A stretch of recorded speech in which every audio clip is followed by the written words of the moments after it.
How's it going?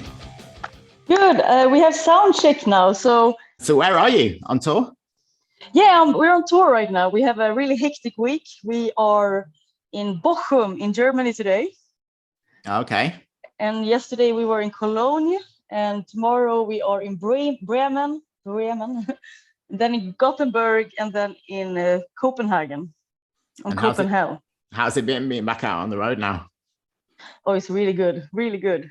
And we finally have like full capacity again.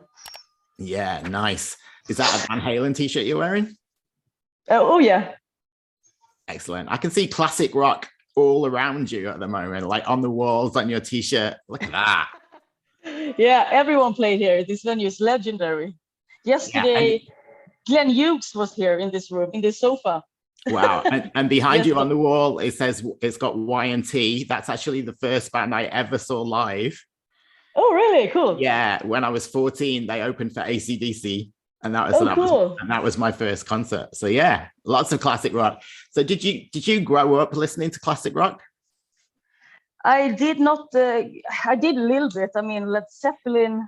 The vinyls my father had was Led Zeppelin, and then he had a lot of like mixed stuff, like Creedence and stuff like that. Right. Yeah. But he's like a bass player. He liked funk. Okay. So I found a few vinyls I really care for. Then I kind of discovered classic rock by myself. I'm the only one in my family listening to classic rock. Right. So what was the first band that really turned you on to this kind of rock and roll sound?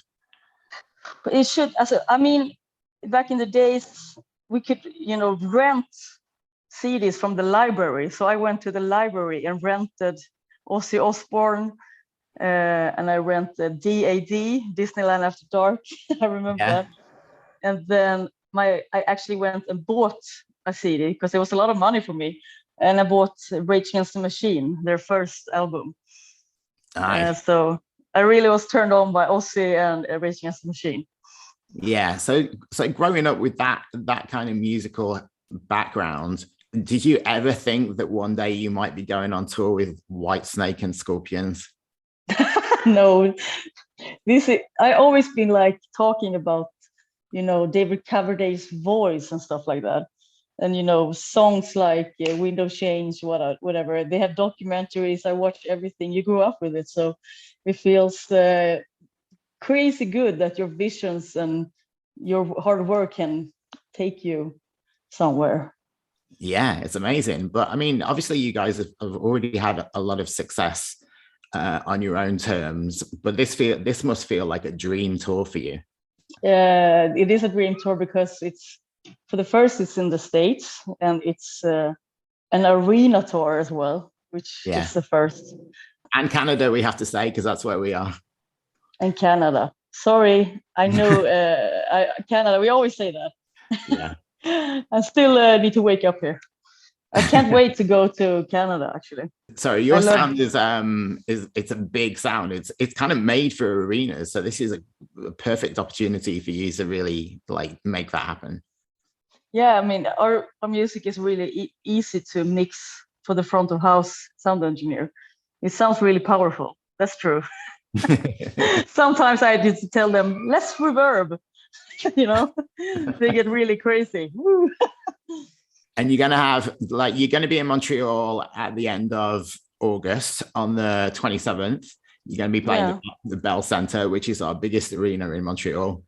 Oh, really? Yeah, like all the legends play there. So it's a venue with a lot of history. And a week before that, the album drops. So it's going to be just like full on like Thundermother week that week almost. Yeah, I mean, we actually moved the release date from September to August just so we could play the new songs for you. Right. And which songs are you particularly enjoying playing live from the new record? Oh, we just right now we're just practicing on soundcheck. Oh. But I really like playing Watch Out, which was a new single we have. Yeah, yeah. And we also play I Don't Know You. But I can't wait to play Black and Gold live. Right. It's a really challenge for me. It's a lot of stuff on it. I slide, riffing, and this talk box. I checked out the video for Watch Out, which is just an incredible video. And it's only been out 2 months. It's already been watched over 500,000 times. Like, does that kind of attention take you by surprise, or you're getting used to that now?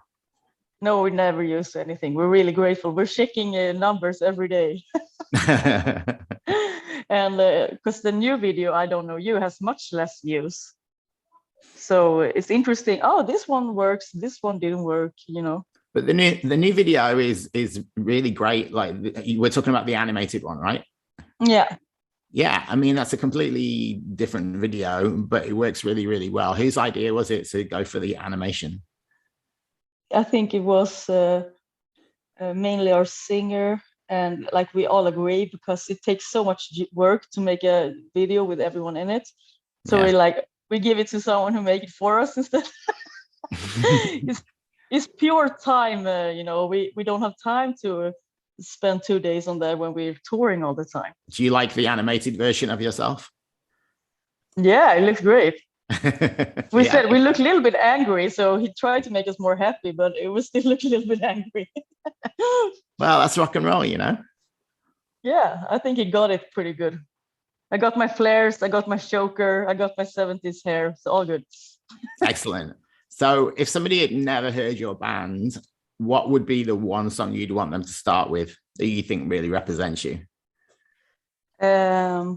I mean, difficult question, because we come from the AC/DC, you know, style, definitely the simpler chords. But I mean, the faster music represents us better because we're full of energy. So I would say people should listen to Driving in Style from the previous album, Heatwave. Yeah. You can also tell because it has most listens, and especially the crowd goes crazy here in Europe when we play that song. You've checked off Whitesnake and Scorpions from your bucket list of who to tour with, which obviously rock legends. Who would be next on your bucket list to tour with after that? We were really close to open up for Kiss, which was a bummer. We didn't get that. Right. But of course, everyone want to open up for AC/DC or Iron Maiden or something like that. Yeah, that would be cool. Yeah, well, I can absolutely see that happening if those bands stay around long enough for you to open for them. I think that what you're doing would go down really well with those kind of bands and those. I hope.